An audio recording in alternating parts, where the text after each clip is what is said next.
আচ্ছা বড় ভাই, প্রতিবারে আমরা দেখছি যে শাকিব খানের সিনেমা যখনই আসে একজন ডিরেক্টর কথা বলবে, সমালোচনায় থাকতে চায় একজন ডিরেক্টর, আপনি কি বলবেন? ভাই বেকার মানুষের যদি কাজ না থাকে তার তো মনে করেন রাস্তাঘাটে বসে কথা বলার ইচ্ছে। আর বর্তমানে উনি এমন একজন পরিচালক, ওনার ছবি দেখলে মনে কাটানো ওর থেকে ভালো, মিনার কাটানো অনেক ভালো। তার নামই আমি বলে দিই, উনি ভাইরাল হওয়ার জন্য বহু চেষ্টা করতেছেন। উনি এগুলা না করে রাস্তায় ছালা বিষয়ে যদি এরকম বরবাদ করে ভাইরাল বিষয়ে, কারণ ওনার এটা চুলকায়, আর ওনার চুলকা নিয়ে আমাকে ভালো লাগে। তার নাম কি শুনবেন? কি নাম? স্টেডিয়াম টাকলা ইকবাল। ওনার একটা ছবি দেখছি ডেড বডি, বা উনি নিজেই ডেড বডি, সিনেমা বানাইছে ডেড বডি। শাকিব খানের লোকের তুলনা দেয় ভাই, কোথায় জুতা আর কোথায় রাস্তা। পরিচালক ইকবাল কিন্তু বলছে যে বরবাদ ভালো হয়েছে, তারপরে আপনারা তাকে নিয়ে আপনাদের এত মাথা ব্যথা কেন? একটা নিউজ দেখলাম উনি বরবাদ নিয়ে কথা বলতেছে, বরবাদের ছবির গল্প ভালো না। আসলে কি ও শিক্ষিত না, শিক্ষিত হইলে বলতো গল্প ভালো না। ভাই পৃথিবীতে অনেক ফ্যামিলিতে এরকম বড় লোকের ছেলে আছে যারা এই সমস্ত করে, টাকা পয়সা উপরে ধুমছে ভাঙে, কিন্তু এটা একটা বাস্তব গল্প নিয়ে একটা সিনেমা হয়েছে, এটা আমরা বুঝি। যেহেতু আমি একজন সিনেমা প্রেমিক মানুষ, আমি নিজেও একজন অভিনেতা, আমি বুঝি।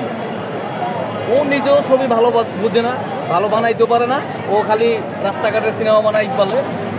আর বরবাদ ছবির গল্পটা হলো একটা প্রেমের ছবি, একটা রোমান্টিক একটা গল্প।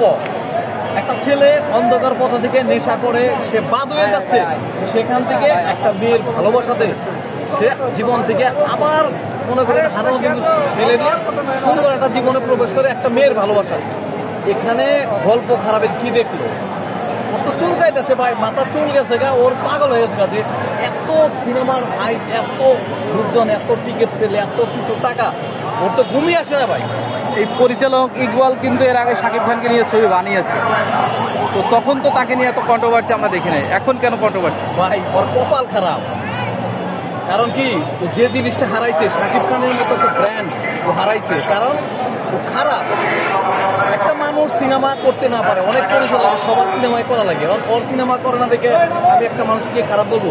আমি একটা ছোটখাটো একটা অভিনেতা, নিজেদের নাটকে অভিনয় করি, কিন্তু আমাদের তো অনেক ডিরেক্টর ডাকে না, অনেকের কাজ আমরা করি। যেরকম আজকে আমার শুটিং ছিল, আজকে আমি মিউজিকের কাজকে এই মাত্র এখানে আসছি, কিন্তু অনেক ভাই ব্রাদার যাইতে পারে, ওরা এখন শিডিউল দেয় না দেখে শাকিব খান খারাপ। ভাই ও আসলে একটা শিক্ষিত খারাপ, পরিচালক নামের কলঙ্ক।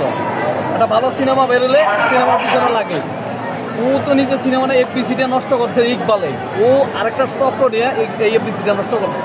ওইলে এফবিসির সিনেমা নষ্ট করার সমস্ত কিছুর মূল।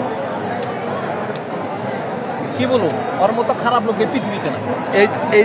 এই যে সেন্সর বোর্ডে যে সিনেমা আটকে দিয়েছিল বরবাদ, এর পিছনে কার হাত থাকতে পারে মনে করেন আপনি? হাত তো অবশ্যই আছে, কিন্তু ভাই ভালো জিনিস তো আটকে থাকে না। ওদের মতো ওই মিনার কার্টুন যারা বানায়, হট ফিল্ম বানায়, ওদেরটা এরকম হয়। আপনি এইভাবে বলেন যে পরিচালক